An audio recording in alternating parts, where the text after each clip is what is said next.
It started with a man named Cameron. He was lying on his bed and dreaming that he was with a woman, and this woman was the one he loved. He woke up and got up on his bed. Cameron went downstairs and went to the kitchen. He saw his parents there, his father dressed and his mother preparing food. Then he left and went on a bicycle, went to work. He parked the bike on a pole and locked it. Cameron came in. They were talking about a woman named Diane. This is the woman Cameron likes the most. He announced that he and Diane were going out and they were going on a date. Cameron took the garbage and went to the back of the building to throw it away. The woman's coworker saw this and asked if they really wanted to go out. Cameron said they couldn't believe that Diane was going to come out. Cameron got on his bike and went home. He saw Diane on the other side of the yard. She was warming up and relaxing. Cameron approached him and took a picture, saw Cameron by two men and took his phone and threw it on the side of the road. Diane saw them and approached. A car passed by and ran over Cameron's phone. It broke. Cameron took it and the two men laughed at it. Diane got angry and let the two men go and Cameron went home. The next day, Cameron saw Diana in the window of her room, dressed her. He was so worried that he turned off the lights and watched Diana dress up. Suddenly, his mother entered Cameron's room. He was surprised and covered the window with a curtain. His mother asked him why the lights were off and Cameron gave him a reason to save energy. When her mother left the room, he went back to the window and looked at her. Cameron came down because they were going to dinner with the family. While at the dinner table, his father said he would never buy a new phone. Suddenly a doorbell rang. Cameron stood up and kindly opened the door. He looked through the little hole in the door and saw a woman smiling at him. Cameron was nervous, but he dared to open the door. He saw Diane outside. He asked Diane if she had seen anyone else before she came. Diane said no. She asked Cameron to have pizza. Cameron agreed. He got into Diane's car and they went to the pizza store and ate. While they were eating and a man came in. Diane saw it. Cameron said he knew that man. That was Martin, and he taught him geometry. Cameron called it and Martin came up. He saw Diane. The situation became awkward, so they just left there. When they got home, Diana was silent. They arrived at Cameron's house. Cameron came down and as he was about to enter their house, Diane stopped it. Diane told what happened, then Cameron entered their house, went up to his room and looked out the window, saw the woman through the window and smiled at him. Cameron looked at it again. It suddenly disappeared. Cameron was surprised when it suddenly popped up behind him.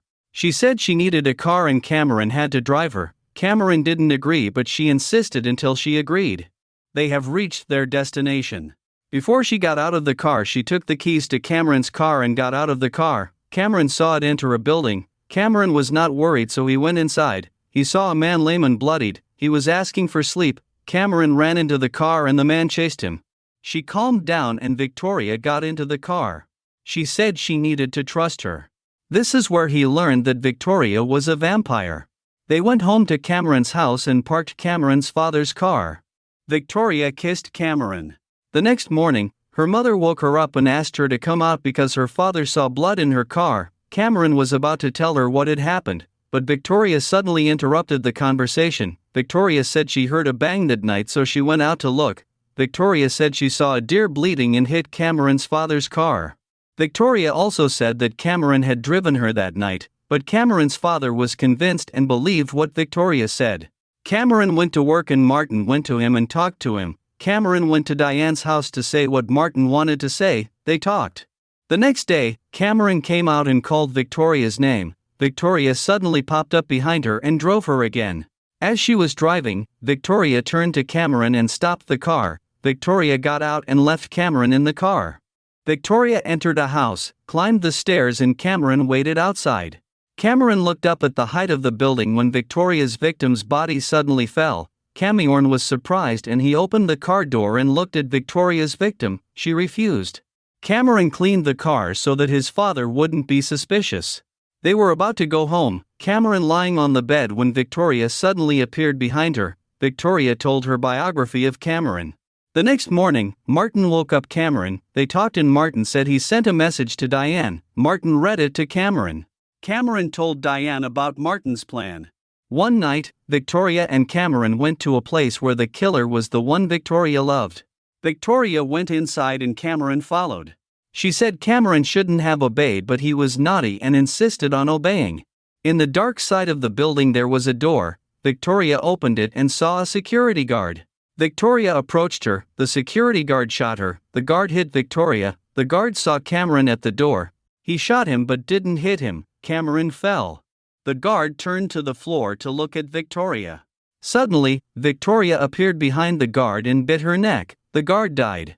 Victoria saw Cameron lying on the floor. She approached him. Cameron pretended. Victoria was angry with Cameron.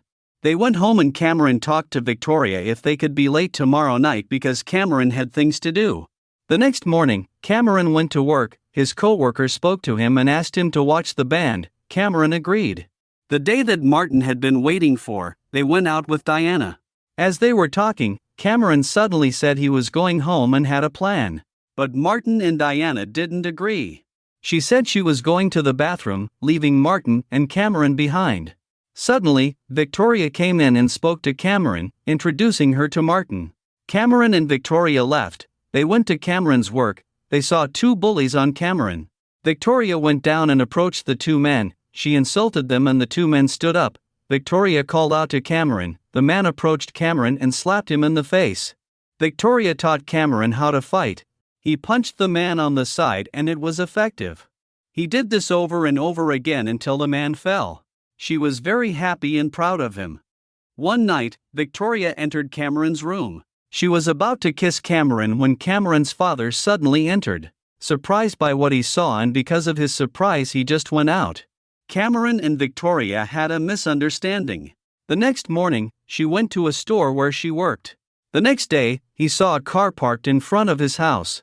Cameron went to look at her, looked out the window of Victoria's house and saw Diane sitting on the couch inside Victoria's house. While Cameron was at the window, he saw Victoria with a bottle of wine, and she placed her glass on Diane's glass. Cameron didn't realize the time. His co-worker was waiting for him.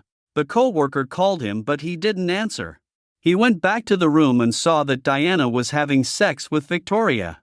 The next morning, Cameron saw Diane come out of Victoria's house. Cameron told her to stay away from her.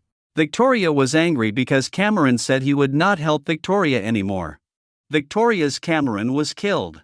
Cameron went to Martin and talked to him about Victoria. One night Martin and Diane were on a date. Martin helped him and Martin took Diane to a remote place. He drove Martin and when they got there Diane kissed Martin. He was obsessed with Diane's beauty. He didn't know that Diane was a vampire. He bit Martin in the neck. Martin's neck bleeds. Cameron saw it. He ran, went to work and looked for his co-worker. Diane followed him. She talked to Cameron and here Cameron found out everything. He was not surprised by Diana's words. She looked for Martin, and Diane said that Martin was in good health because she had made him a vampire. Cameron believed. Diane kissed him. Cameron went home and looked out the window of his neighbor's house. The lights went out. Cameron went into his room. Victoria was there and greeted her. Cameron asked how Victoria got in. She said that the parents of the child were not there because she was on vacation. Victoria's neck was pointed at Cameron with a blade. Cameron couldn't move. Diane and Martin arrived. Victoria and Diane fought. They were both vampires. Cameron beat Victoria's head but she didn't move. Victoria attacked Diane until Diane told the truth that they were sisters. Victoria was surprised and when she found out she stopped. She approached Diane and kissed. In the end, everything went well. Cameron had a normal life. One morning, Cameron woke up, went downstairs and told his parents that he wanted to be a writer. Her mother was surprised when Cameron suddenly left her job and went to see Lizzie. He was in awe and told them what had happened. Lizzie didn't believe it. She just went into the shop and worked. That's where the story ends. Thank you for watching. If you enjoyed the content, please consider subscribing, giving it a thumbs up, and turning on notifications for more updates. Your support means a lot.